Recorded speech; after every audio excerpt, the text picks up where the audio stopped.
Welcome back to the deep dive. Today we are doing something a little different.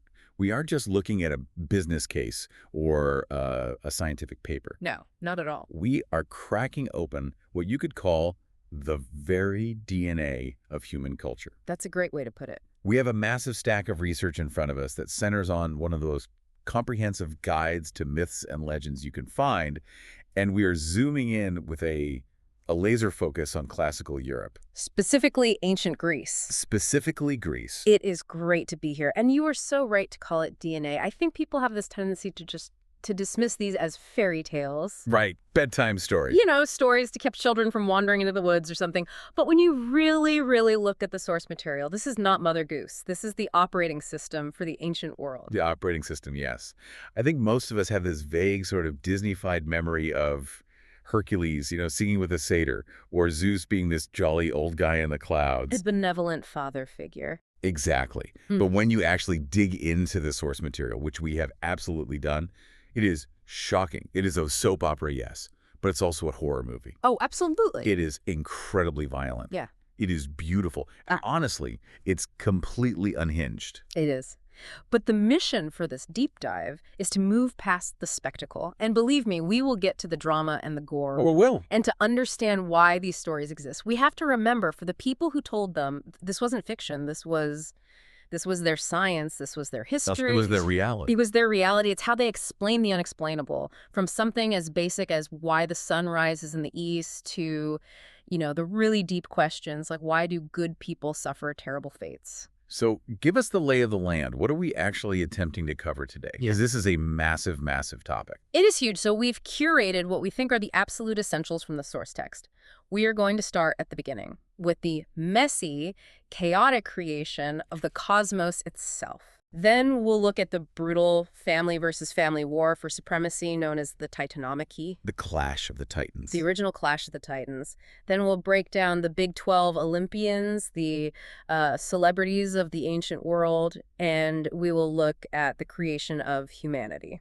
And trust me, when we get to the creation of humanity, it is not the Adam and Eve story you might be expecting. It's significantly darker. Not even close.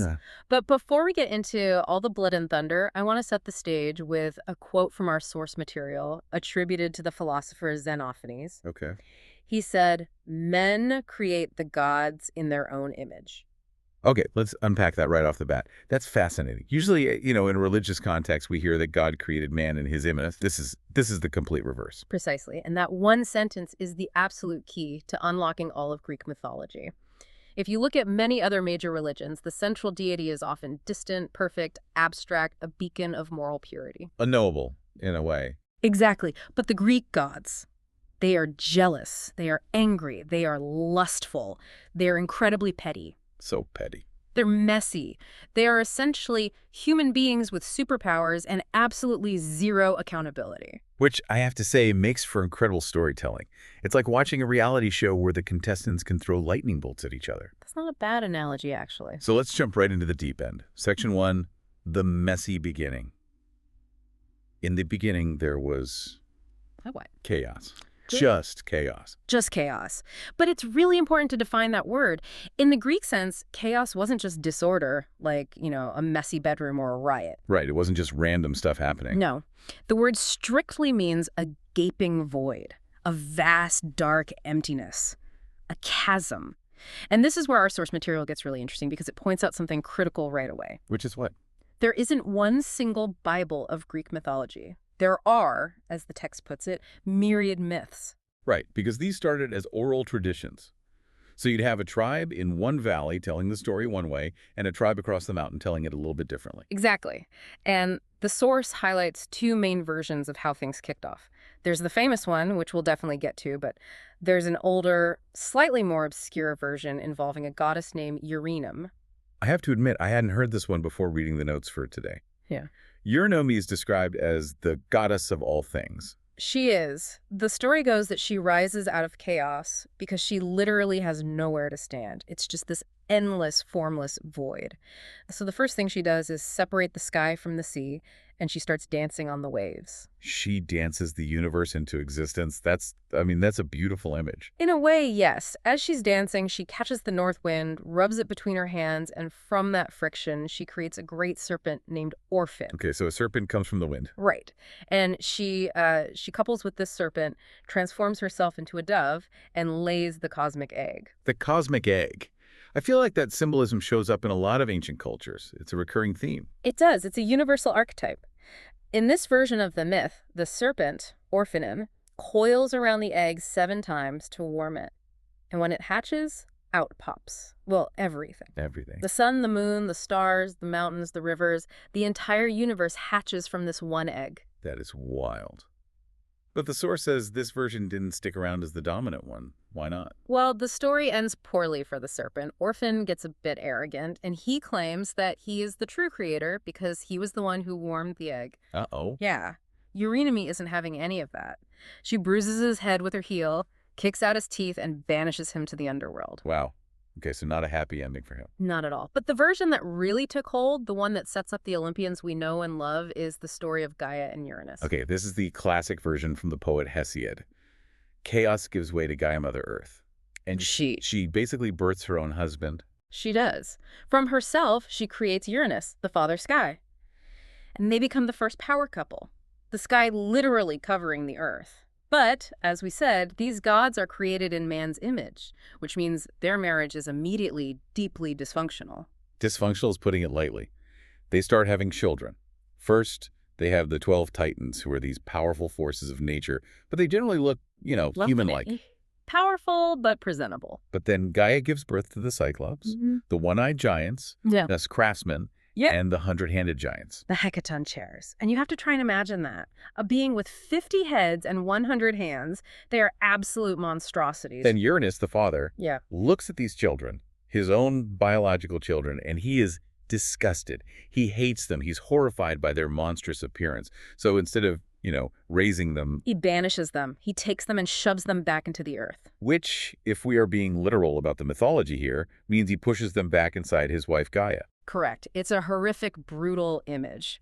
Gaia is in constant agony, physically and emotionally.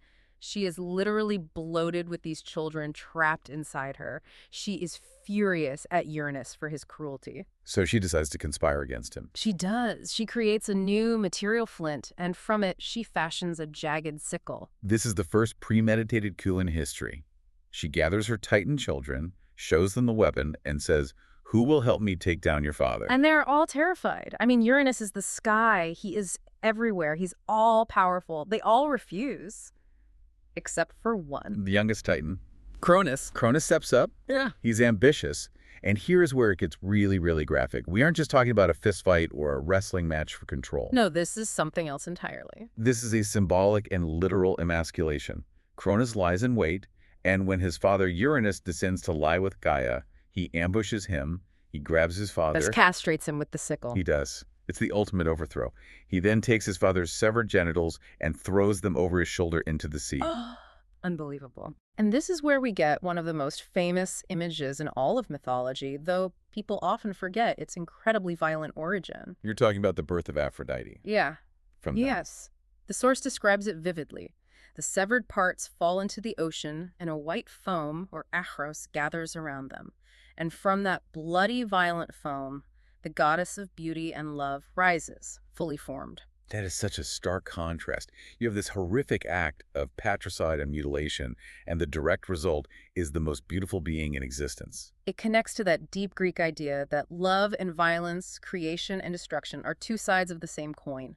Passion is a dangerous, powerful force. But now, Cronus is in charge. He has overthrown the sky. So Cronus is the new king of the universe. Yeah. You'd think, having been the victim of a terrible father, having seen the trauma his mother went through, he tried to be a better dad, break the cycle of abuse. You would absolutely think that. But power in these myths does strange, terrible things to people, or to gods.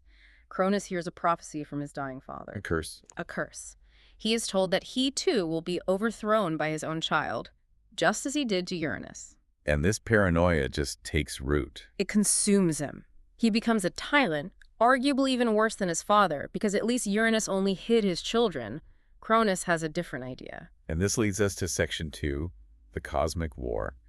Cronus comes up with a solution to this prophecy that is, well, it's iconic in how disturbing it is. The swallow strategy, as the source calls it. He eats his kids. He does. His sister, Rhea, becomes his wife, and she gives birth to the first generation of Olympians. Hestia, Demeter, Hera, Hades, Poseidon. A pretty powerful lineup. An all-star team. And as soon as each one is born, before Rhea can even hold them, Cronus takes them and swallows them whole. Imagine being Rhea. You go through childbirth, and your husband just eats the baby every single time. It's a complete nightmare. But remember, they are immortal gods. They don't die in his stomach. They are just trapped. They're alive, growing up in darkness inside their own father. It's a perfect metaphor for repression, for swallowing your problems. So Rhea finally snaps. She's pregnant with her 6th child, the one who will be named Zeus. She realizes she can't let this happen again. She goes to her mother, Gaia, for help. And they hatch a plan, a bit of trickery. Rhea goes to the island of Crete to give birth in secret. She hides baby Zeus in a cave on Mount Ida, where he is raised by nymphs and a goat nymph named Amalthea. And what does she give Cronus to satisfy his horrifying appetite? A rock. She finds a large stone, about the size of a newborn, wraps it in swaddling clothes, and presents it to Cronus. And he buys it. He does. In his blind paranoia, he doesn't even check. He just grabs it and swallows the rock, thinking it's his son. That rock trick is legendary. It really shows that for all his cosmic power, Cronus isn't actually that smart. He's completely blinded by fear. Precisely. Fear makes you stupid. It makes you reckless. Meanwhile, on Crete, Zeus grows up. He gets strong. He's drinking magical goat milk. He's training. And eventually he comes back in disguise. Ready for revenge. Absolutely. He gets a job as Cronus's cupbearer, and he slips a potion and a medic into his father's drink. And up they come. In reverse order. First, he vomits up the rock, which is later placed at Delphi as a sacred object. And then out come his siblings, fully grown. Poseidon, Hades, Hera, Demeter, Hestia. And now you have a team. You have the Olympians, and they are very, very angry. They are ready to fight. This triggers the Titanomachy, the War of the Titans. Our source says this lasted for 10 years. This wasn't a weekend skirmish. No, this was a cosmic stalemate, a world war. You have the Titans, the old guard, the primal forces of the universe, entrenched on their mountain fortress, Mount Othrys. And you have the Olympians, the young rebels, the new generation on Mount Olympus. And they're evenly matched. Completely. For 10 years, the earth is shaking, the sky is burning, the seas are boiling. Neither side can get an advantage. So how does Zeus break the deadlock? Because pure strength clearly isn't working. He uses his intelligence. He remembers the prisoners. Remember the brothers that Uranus hated so much? The Cyclops and the 100-handed giants? We're still down there. They are still trapped in Tartarus, the deepest part of the underworld, where Uranus first put them. Cronus never bothered to free them. A major strategic error. So Zeus plays the Liberator card. He goes down to Tartarus, frees them, and gives them ambrosia and nectar, the food of the gods. And in exchange for their freedom, the Cyclops, who are master smiths, give the Olympians the ultimate edge. Advanced weaponry. Technology wins wars, even in mythology. What do they make? They forge the thunderbolt for Zeus, the ultimate weapon of shock and awe. They make the trident for Poseidon, which can shape the earth and command the seas. And for Hades, they make something a bit more subtle. The helmet of invisibility. The cap of darkness. I feel like the helmet doesn't get enough credit. In a war of brute strength, being able to move around unseen is a massive tactical advantage. It's terrifying. Imagine fighting an enemy you can't see who can just appear anywhere. Exactly. And then you have the 100-handed giants, who can now hurl boulders hundreds at a time like a living machine gun of rocks. The Titans don't stand a chance. They're completely overwhelmed. They are defeated and cast down into Tartarus, the very prison they just freed the giants from. And the 100-handers are set to guard the gates. Except for Atlas. He gets a special personal punishment, doesn't he? Atlas was the general who led the Titan army in battle. So for his punishment, he is forced to stand at the western edge of the world and hold up the sky. A lot of people think he's holding up the Earth. That's a common misconception, probably from the famous statue. But no, he holds up the celestial sphere, Uranus, to keep the sky from falling back onto the Earth. An eternal burden. So the war ends, the dust settles, and we move to Section 3, the King of the Gods. Zeus is now the CEO of the universe. He, Poseidon, and Hades draw lots for the realms. And we see a major shift here in what the gods represent. The Titans, they were raw, wild nature, uncontrollable forces. The Olympians represent something new, anthropomorphic rule. Meaning they're more like humans. Yes, they represent civilization, law, order. But paradoxically, the king of order, Zeus, is one of the most personally chaotic figures in all of literature. Yeah, let's talk about Zeus. He's the god of law and justice, the protector of oaths and hospitality. But he's basically the worst husband in recorded history. He is a walking contradiction. He demands that mortals and gods keep their oaths, yet he breaks his own marriage vows constantly. The source material lists a dizzying, almost comical number of affairs. And these aren't just romances, they are often acts of deception, coercion, and assault. And the lengths he goes to. He doesn't just ask women out, he uses shame-shifting. It's almost like he treats it as a sport, a game of conquest. It's predatory and bizarre. He turns into a beautiful white bull to abduct the princess Europa, literally carrying her off on his back across the sea to Crete. He turns into a swan for Leda. And the shower of gold. That one has always stuck with me as particularly strange and invasive. For Dene, right. Her father locked her in a bronze tower to keep her away from men because of a prophecy. And Zeus's solution is to transform himself into a shower of gold coins to pour through a crack in the roof and impregnate her. It's so creative, yet so deeply disturbing. And then there's the time he impersonated a woman's husband. Yes, for Alcmene. He disguised himself as her husband, Amphitryon, who was away at war. He even made the night last 3 times as long. That union produced the hero Heracles. Now, you can't talk about Zeus's constant cheating without talking about his wife, Hera. She is the goddess of marriage. This must drive her completely insane. It defines her entire mythology. Hera is consumed by jealousy and rage. But here is the central tragedy of Hera. She cannot really punish Zeus. He's the king. He's too powerful. Exactly. So her terrible wrath always falls on the victims of his affairs, the women and the illegitimate children. She never goes after the perpetrator. She goes after the evidence. Give us an example of how Hera operates. What does she do? Okay, take the story of Io. Zeus falls for her, a priestess of Hera, ironically. To hide her from his wife's approach, he turns Io into a beautiful white cow. A terrible disguise, really. Awful. Hera sees right through it, pretends to be charmed, and asks for the cow as a gift. Zeus has to agree to keep up the charade. He is trapped. Completely. Hera then takes the cow and sends a gadfly, a stinging insect, to chase her relentlessly across the entire known world. Io is driven mad by the constant stinging, never able to rest for a moment. It's psychological and physical torture. That is just brutal. And the story of Semele, that one feels even more like cruel psychological warfare. It is. Semele is a mortal princess from Thebes, pregnant with Zeus's child, who will become Dionysus. Hera finds out, disguises herself as an old woman, and befriends Semele. So she gets closer. She does, and she plants a seed of doubt in her mind. She says, "Is your lover really Zeus? Or just some man claiming to be a god? If he truly loved you, he wouldn't hide. He'd show you his true form." That's a trap, a deadly one. It's a perfect trap. Semele, being mortal and proud, falls for it.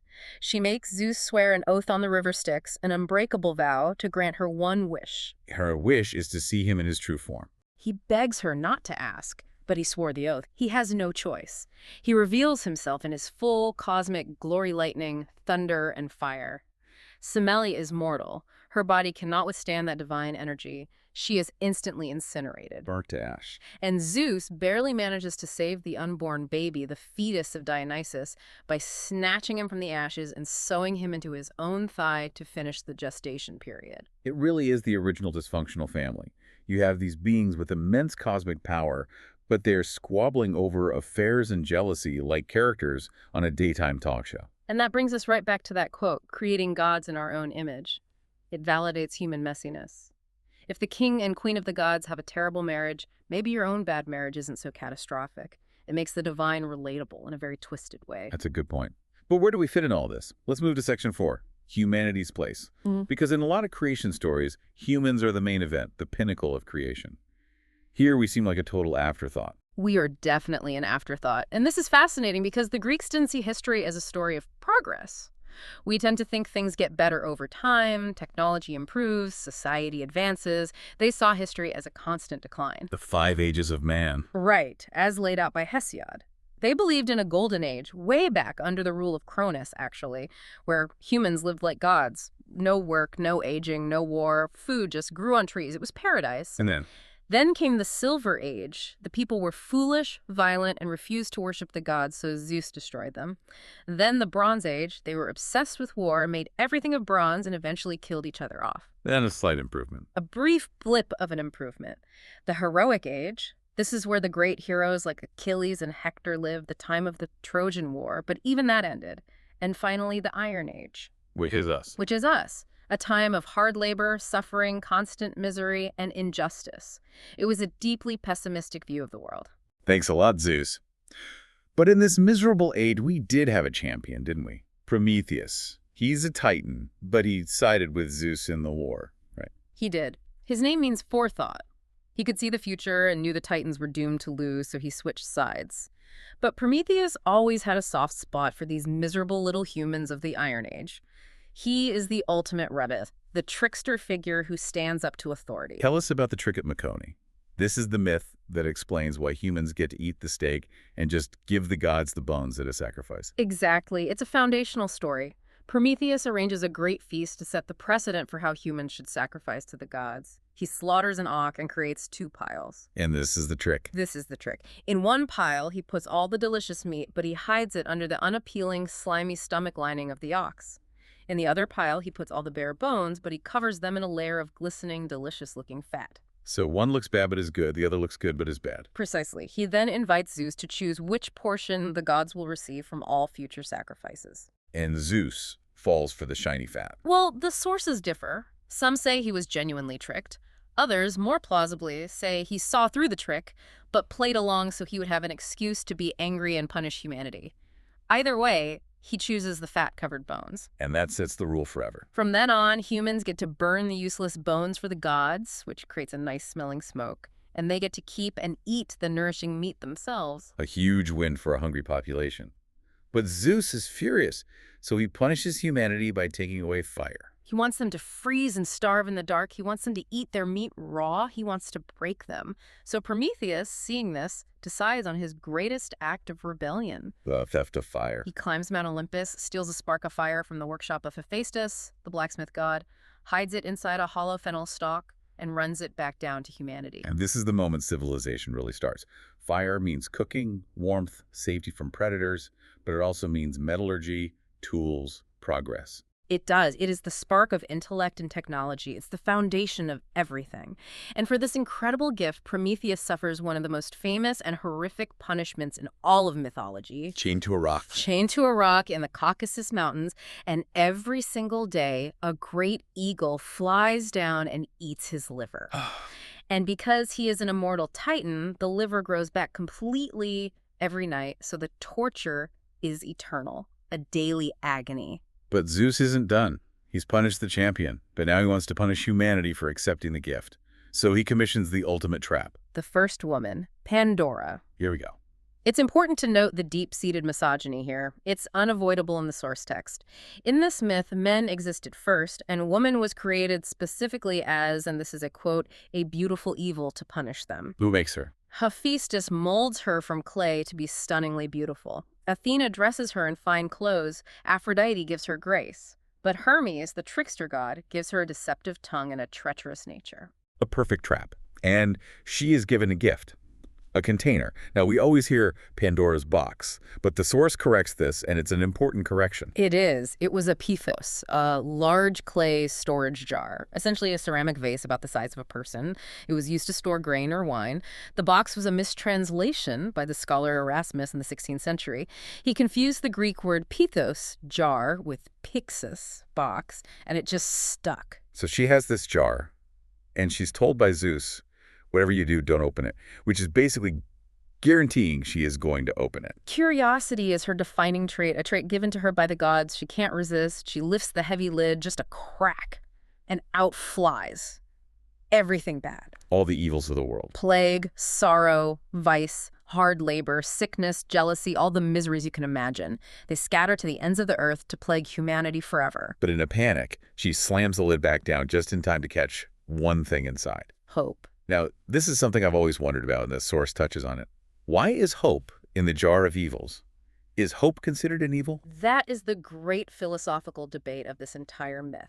Some commentators argue that hope is a blessing, the one good thing that helps us endure the torture of all the other evils. It's the gods' one act of mercy. That's the optimistic reading. That's the optimistic reading. But others, the more cynical Greeks and later philosophers like Nietzsche, argued that hope is the worst evil of all. Why? How could hope be evil? Because it prolongs the suffering. It keeps you going when, logically, you should just give up. It's a delusion. If you didn't have hope, you'd accept your miserable fate. Hope tortures you with the constant, nagging possibility that things might get better, even when they won't. Wow, that is dark, but also very, very Greek. It is. It acknowledges that life is fundamentally hard, but we have this irrational resilience that keeps us going anyway. Let's pivot from humanity to the Olympians themselves. We've met the dysfunctional parents, Zeus and Hera, but Section 5 covers the divine specialists. These gods had very specific portfolios. Let's start with Athena. A fascinating and complex figure. We talked about Zeus swallowing his pregnant wife, Metis, because of a prophecy. Right, he was afraid she'd bear a son who would overthrow him. Well, the pregnancy didn't just go away. Eventually, Zeus gets the most terrible headache of his life. It's splitting his skull. He howls in agony until Hephaestus comes and splits his head open with an axe. And out jumps Athena. Fully grown, fully armored, holding a spear and shield and shouting a war cry. Talk about a dramatic entrance.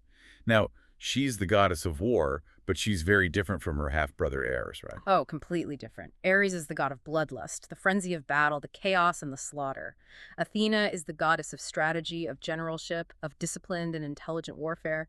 She is the chess player to his berserker. And she's also the patron of crafts, like weaving. Yes, which leads to the cautionary tale of Arachne. This is a classic don't mess with the gods story. So what did Arachne do? Arachne was a mortal weaver, a young woman who was so skilled that she boasted she was better than Athena herself. And that is the ultimate sin in Greek myth. Hubris. Excessive pride. Exactly. You can be great, but you can never, ever claim to be better than a god.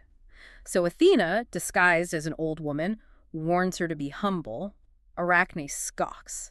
So Athena reveals herself and challenges her to a weaving contest. And Arachne is actually good. She's unbelievably good. Her skill is perfect. But she makes a fatal error in her choice of subject. She weaves a magnificent tapestry depicting all the scandalous affairs of the gods, making fun of Zeus and his many disguises.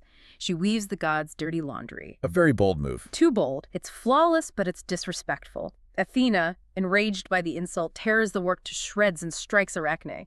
Arachne, in her shame and despair, tries to hang herself. And Athena's response. She takes a strange form of pity on her. She transforms the rope into a cobweb and Arachne into a spider. So that she could continue weaving for all eternity. A punishment and a gift all mixed together. It explains a natural phenomenon, why spiders weave, but it powerfully reinforces the social order. Know your place. Do not challenge the divine. Then we have Poseidon, the earth shaker. We touched on him as one of the big three, but let's talk about the contest for Athens. Yes, this is a great example of how practical the Greeks were in their worship. The relatively new city of Athens needed a patron deity. Both Poseidon and Athena wanted the job, so they held a contest on the Acropolis to see who could give the best gift to the city and its people. Poseidon goes first. He strikes the rock of the Acropolis with his mighty trident and a spring of water gushes forth. It's miraculous. A source of water in a dry land. The people rush forward to taste it. Yeah. It's salt water. It's the sea. It's useless for drinking or for watering crops. Classic sea god. A great spectacle, terrible utility. And Athena. She quietly plants something in the ground and it grows into the world's first olive tree. And the people immediately choose the tree. Of course. Olers mean food. Olive oil for lamps, for cooking, for cleaning. The wood for building and for fire. It's the foundation of the entire Greek economy in one simple, useful gift. So the city is named Athens in her honor. And Poseidon, being a god, took this rejection well. Not at all. He threw a massive tantrum and flooded the plain of Eleusis just outside the city. The gods are incredibly sore losers. Speaking of sore losers, Apollo, god of light, music, reason, prophecy. He seems like the golden boy of Olympus. He is the embodiment of the Greek ideal of kalokagathia, a word that combines beauty and goodness. He represents order, harmony, and perfection. But because he represents perfection, he is incredibly chillingly cruel when crossed. He cannot abide disorder or ugliness. The story of Marsyas the satyr proves that in a very gruesome way. Yes, Marsyas was a satyr, half-goat, half-man creature who found a flute that Athena had discarded. He became a masterful player, and in his pride, he challenged Apollo to a music contest. Big mistake. Huge. Apollo accepted, but on one condition. The winner could do whatever they wanted to the loser. High stakes for a battle of the bands. Apollo wins, of course. Some versions say he only won on a technicality by playing his lyre upside down, a trick Marsyas couldn't replicate with a flute, and his punishment for Marsyas is hubris. It's awful. He flays Marsyas alive, he hangs him from a pine tree and skins him, his blood becomes a river. That is just horrifying for a music contest. It emphasizes that Apollo represents the high culture of order. A satyr, a creature of the wild, half-beast, challenging the god of pure, rational music, is an affront to the cosmic order itself.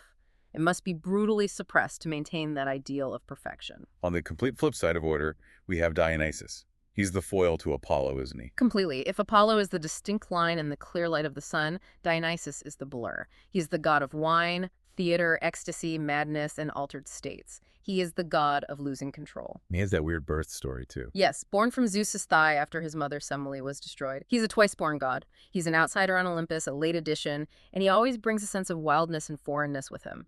And his vibe is just pure chaos. The story of the pirates is like a wild hallucination. It's a fantastic myth. A ship of Tyrrhenian pirates kidnaps him off an island, thinking he's a wealthy prince they can ransom. They try to tie him up, but the ropes just fall off. And he just smiles at them. He just smiles. Suddenly, wine starts flowing across the deck of the ship. Grapevines explode up the mast, twining through the sails, and then Dionysus transforms into a roaring lion. And the pirate. They completely panic, jump overboard into the sea, and as they hit the water, they are transformed into dolphins. It's a metamorphosis myth that explains why dolphins are considered friendly to humans because they were once men who learned their lesson. But there's a much darker side to him, too, the tragedy of Pentheus. This is from Euripides' great play, The Bacchae. Pentheus is the young, rigid, conservative king of Thebes. He hates the disorder of Dionysus's worship, these women, the Maenads, dancing wildly in the mountains. He tries to ban it. He tries to lock it all down. And Dionysus does not like that? Dionysus views this as an attempt to deny a fundamental part of human nature. So he drives Pentheus mad with curiosity, tricking him into dressing as a woman to go and spy on the Maenads in the woods. And the women are in a trance. A religious ecstasy.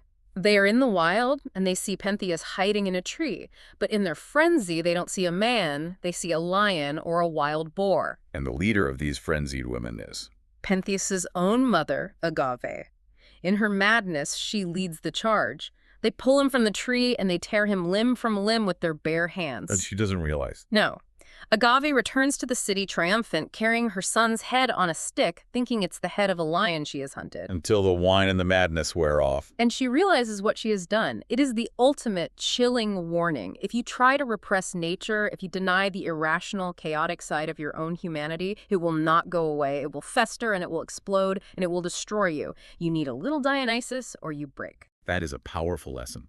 Moving to section 6, explaining nature. We've seen how myths explain things like spiders and dolphins. But the biggest one, the most fundamental one, is the seasons. And that's the story of Demeter and Persephone. This is perhaps the most emotionally resonant and beautiful of all the myths. Demeter is the great mother goddess, the goddess of the harvest and grain. Her whole life is her beloved daughter, Persephone. And Persephone is kidnapped by Hades. Yes. Hades, the lonely king of the underworld, sees her picking flowers and falls in love. He bursts up from the earth in his chariot and pulls her down into his kingdom to be his queen. And Demeter's heartbroken. She goes on strike. She is consumed by grief. She abandons her duties on Olympus and wanders the earth, disguised as an old woman searching for her child. And in her depression, she forbids the earth to grow. Nothing grows. Nothing. No grain, no fruit, no plants. The world plunges into an eternal winter. Famine threatens to wipe out all of humanity. So Zeus finally has to step in. And not because he cares about the humans, really, but because if they all die, there's no one left to sacrifice to him. It's a cynical but accurate reading of his motives. He sends Hermes down to the underworld to demand that Hades release Persephone, but there's a catch. The law of the underworld. The ancient law. If you eat or drink anything in the underworld, you cannot leave. You are bound to it forever. And she ate the pomegranate seeds. Just a few. Some say 4, some say 6. Hades had tricked her into it, so a compromise has to be struck. She cannot stay forever, but she cannot leave forever either. And this creates the cycle. Exactly. For the part of the year corresponding to the number of seeds she ate, she must return to the underworld to be with her husband, Hades. And for the rest of the year, she can return to the world above to be with her mother. So when Persephone comes back up to the earth, Demeter is happy. She's overjoyed, and she lets the world bloom. That's spring and summer. When Persephone must descend back to the realm of the dead, Demeter grieves again, and the world becomes cold and barren. That's autumn and winter. It's so beautiful because it connects the vast impersonal cycle of the environment directly to a very human emotion. Winter isn't just cold air, it's a mother's heartbreak. It creates a personal, emotional relationship with the climate. It gives it meaning. Before we wrap up, we have to mention the supporting cast. Section 7, other mythical beings. Because it's not just gods on the mountain and humans on the plains. No, the world is populated with all sorts of liminal, in-between beings. You had centaurs, half man, half horse. They generally represented the struggle between our civilized, rational human side and our wild, animalistic urges. Except for Chiron, the wise centaur who is a great teacher of heroes. He's the famous exception that proves the rule. Then you have the satyrs, the lustful, drunken followers of Dionysus' pure id, basically. And then there are the scarier ones, the ones who hold real power, the Fates. The Moirai, 3 ancient sisters. And even Zeus feared them and was bound by their decisions. There was Clotho, the spinner, who spins the thread of your life. Lachesis, the allotter, who measures it out. And finally Atropos, the unturnable, who cuts the thread with her shears, ending your life. That concept of your destiny being a literal thread that can be cut at any moment, it's so final and so powerful. And the Furies. The Eremes, terrifying goddesses of vengeance. They were born from the drops of blood that fell on the earth, on Gaia, from Uranus's castration. So they're born from the first act of family violence. And that's what they punish. They specifically punish those who spill family blood. Patricide, matricide. They are guilt and remorse personified. You cannot outrun them. They will hunt you to the ends of the earth. So we've gone from the empty void of chaos through a cosmic war to the structured, if incredibly dramatic, rule of Olympus. We've seen creation, betrayal, love, and tragedy. It's a complete system for understanding the world. So what does this all mean? Why are we still talking about these specific strange stories 3,000 years later? I think it comes back to what we said at the very start. These myths were the science, the religion, and the entertainment of the ancient world all rolled into one. They explain the world not through abstract physics, but through personality. It makes the universe feel inhabited, not empty. Exactly. It makes it feel human. It suggests that the great forces that govern our lives, love, war, luck, death, the weather, are not cold mechanical equations. They are beings with faces, with motives, beings we can talk to, bargain with, get angry at, or at least try to understand. And that leads me to the provocative thought I want to end on for you to consider. Yeah. We look at the Greeks and we might think, how quaint, how primitive. They thought lightning was a guy in the clouds throwing shiny bolts. Right. We have science now. We have science. Yeah. But if we look at our own modern world, our terrifying storms, our brutal wars, our completely unpredictable economic fortunes, do we still create gods to explain them? We absolutely do. Think about how we talk about the market. We talked about it being angry or pleased. We offer it sacrifices in the form of budget cuts. We treat it like a fickle, powerful deity that must be appeased. Or technology. We see it as a kind of Prometheus that brings us the fire of knowledge, but we're also terrified it might become a monster that destroys us. We have just changed the names.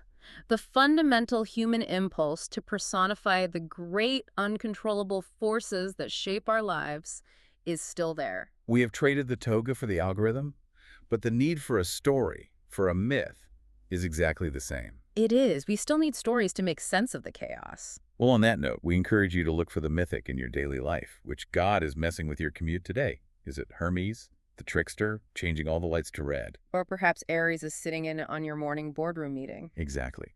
Thanks for listening to this deep dive into the messy, violent, and beautiful world of Greek myth. We'll catch you on the next one.